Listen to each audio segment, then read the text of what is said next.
Patrick Longchamp. Bonjour à tous et à toutes, je vous souhaite une très très belle année 2018 puisque nous ne n'étions pas encore retrouvés depuis le lancement de l'année 2018. Belle et bonne année, pleine de solutions pour vous tous. Et on va commencer cette année avec Nicolas Plancheneau. Vous savez qu'on parle beaucoup de solutions durables, de développement, de mobilité. L'une des problématiques, bien évidemment, c'est les grandes distances, mais pas que. Celle qui pose le plus de problèmes, c'est ce qu'on appelle le dernier kilomètre. C'est-à-dire le dernier kilomètre qu'on a à faire une fois qu'on a posé sa valise ou sa voiture dans un parking, dans un hôtel. Qu'est-ce qu'on fait pour faire le dernier kilomètre qui nous sépare de notre lieu de rendez-vous? Et Nicolas Plancheneau, qui est avec nous, a inventé une solution, alors non pas uniquement pour répondre à cette problématique du dernier kilomètre, mais aussi pour répondre à la problématique du dernier kilomètre par trottinette. Vous avez créé Trottibox. Bonjour Nicolas. Bonjour Patrick. Merci beaucoup d'être avec nous. Alors rappelez-nous un petit peu ce que c'est que ce projet Trottibox et surtout comment est-ce qu'il est né. Qu'est-ce que c'est d'abord que Trottibox? Alors Trottibox, c'est tout simplement le premier rangement compact et durable pour trottinette. Il est né d'une expérience très simple. Alors c'était en l'occurrence le premier kilomètre et pas le dernier kilomètre. Il se trouve que j'étais utilisateur de trottinette, mes enfants, ma femme aussi. Et en même temps, j'étais président d'un organisme de gestion d'une école privée à Nantes, dans le centre-ville.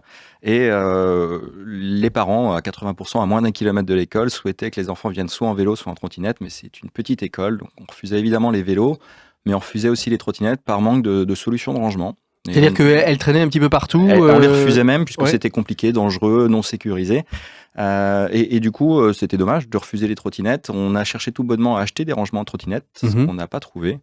Et puis, en fait, il se trouve que j'ai eu l'idée de me dire, les trottinettes là, se plient, on organise des casiers, on en a fabriqué et mis à disposition de l'école. Est-ce que ça veut dire que cette idée-là, personne ne l'avait eue auparavant? Eh bien, ce jour, c'était il y a 2 ans et demi, personne n'avait eu l'idée. Et moi, j'ai créé ça en me disant que je répondais aux besoins des enfants de l'école. Ça a très bien marché, puisqu'en fait, aujourd'hui, on a presque la moitié des enfants, donc 150 sur 300, qui viennent tous les jours en trottinette. Ça va de la maternelle jusqu'au primaire. Et l'idée, elle était de se dire, on pourvoit un besoin tout simplement de l'école. Alors, cette Trottibox se développe. Comment ça s'est passé entre le moment où vous concevez l'idée et la construction, on va dire, du premier prototype de Trottibox? Très basique. Très basique, et vous avez cherché il se trouve que j'avais une activité qui me permettait de développer ce produit.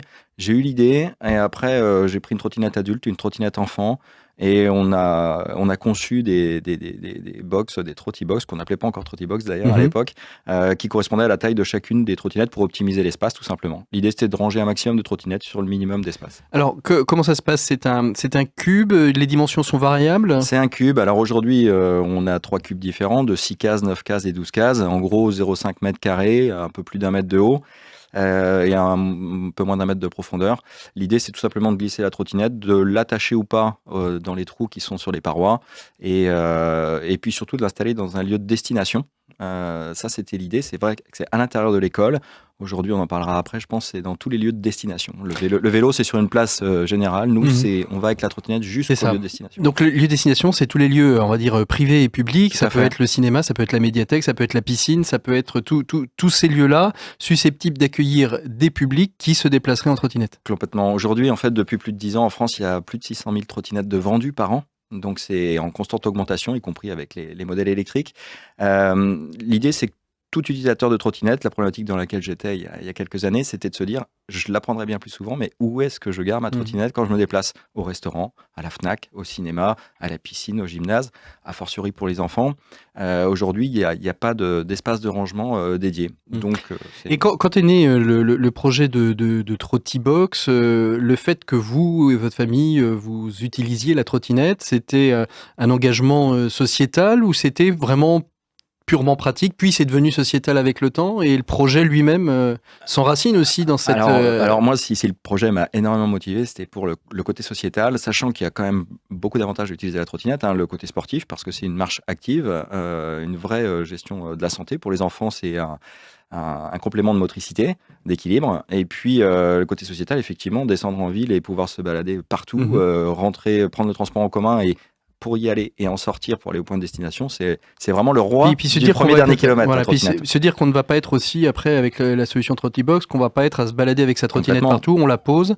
Et c'est sécurisé, je veux dire, on est certain de ne pas se faire piquer sa trottinette dans le casier. On a une double sécurité, puisque ce qu'on disait tout à l'heure, si demain il y en a à la Fnac, place de la Bourse, ce sera à l'intérieur de la Fnac et en plus, on pourra venir passer un cadenas dans sa roue et dans la paroi, donc personne ne peut la tirer directement. C'est ça. Tout simplement. Alors aujourd'hui sur Nantes, on en trouve des Trottibox. Comment elle se développe? Comment se développe ce projet Tout à fait. Alors déjà, il faut savoir qu'à la base, j'avais pas prévu de développer. Et puis en fait, le constat étant qu'à l'école, ça a très bien marché, on s'est orienté vers tous les publics.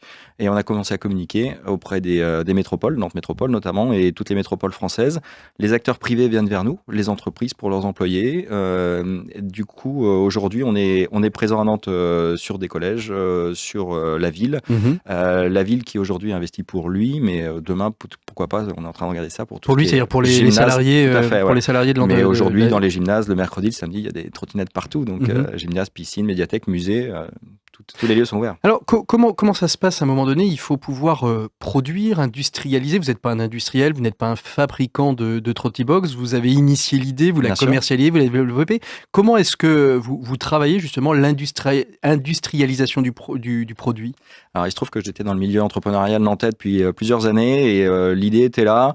Moi, le développement de l'idée et du commerce me convenait, et dans les relations que j'ai l'occasion d'avoir dans un groupement de chefs d'entreprise, j'ai trouvé une entreprise qui s'est spécialisée dans le participatif, dans le collaboratif, avec les gens qui font du développement, qui est une entreprise locale, qui est spécialisée dans les dérivés de polyéthylène, qui est un vrai produit destiné à ça, très durable et recyclable à foison. Et résistant. D'accord, donc ça veut dire que cette entreprise avec laquelle vous travaillez, c'est spécialisé dans le fait de dire on va chercher un projet et on va aider le porteur de projet à le réaliser, à l'industrialiser et à le développer pour l'envoyer après dans les... Chacun sa valeur ajoutée, au lieu de dupliquer. Moi, je connais mon produit, je connais mon marché, je développe, j'initie en retour d'expérience client, et de leur côté, ils maîtrisent leur matière, ils maîtrisent leur process de fabrication, ils l'optimisent et ils livrent aussi. C'est eux qui vous apportent cette idée de se dire on va le faire sur un produit qui est recyclable, qui est une matière qu'on pourrait appeler plastique, mais qui n'est pas du plastique puisqu'elle n'est pas faite à base forcément uniquement de pétrole. C'est eux qui vous apportent cette idée-là? En fait, tout simplement, moi je leur donne mon cahier des charges technique, et en plus je leur dis que moi mon produit c'est pour développer une mobilité durable liée à la gestion de l'environnement saine, et ils me disent écoutez, on a une matière qui correspond et qui va tout droit dans votre direction. En développant ce produit Trottibox, qu'est-ce que vous avez découvert que vous n'aviez pas découvert avant le lancement de Trottibox sur les différents secteurs, soit économiques, soit sur le durable, soit sur la mobilité? Qui pouvait être très surprenant de se dire que sur une période comme la nôtre où on cherche des solutions pour développer absolument ou diminuer l'utilisation des transports terrestres à moteur thermique, on pouvait laisser de côté un pan de marché comme ça, et que du coup il y avait tout à faire, donc défricher, convaincre, et en fait la résonance est là. Vous avez compris pourquoi d'ailleurs ce marché n'avait pas émergé, pourquoi il restait un petit peu dans son coin, peut-être trop ludique, trop enfantin, peut-être dans l'imaginaire des gens? Je pense que c'est exactement ça, alors qu'aujourd'hui il y a une proportion énorme d'adultes, plus ou moins jeunes d'ailleurs, qui utilisent des trottinettes parce qu'ils ont tous compris l'intérêt et l'usage. Regardez à côté d'une gare, le matin et le soir, combien de gens sortent et reviennent en trottinette, et vous comprendrez l'effet. On voit arriver un petit peu les overboards aussi, qui commencent à prendre un peu de place, les roues, les monocycles. Sont des moyens de déplacement sûrement vraiment ludique. La roue, c'est peut-être moins vrai, mais les overboards dans tous les cas.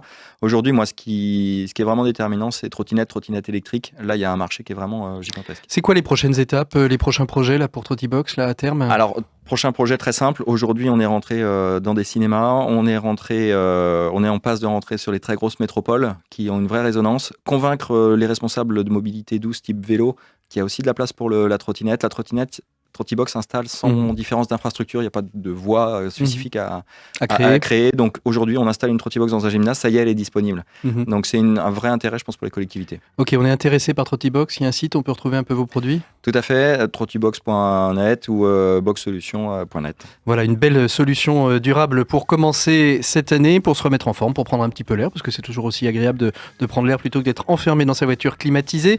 Ceci étant, j'aime bien ma voiture climatisée. Merci beaucoup Nicolas Planchelot d'avoir été notre invité. On se retrouve la semaine prochaine pour parler solutions dans Ce n'est que le début. Vous pouvez retrouver tout ça sur les réseaux sociaux, bien évidemment, en podcast sur le site de Sun, leçonunique.com, ou sur la chaîne YouTube de Sun. Ce n'est que le début. À très bientôt, à très vite. Au revoir. Au revoir.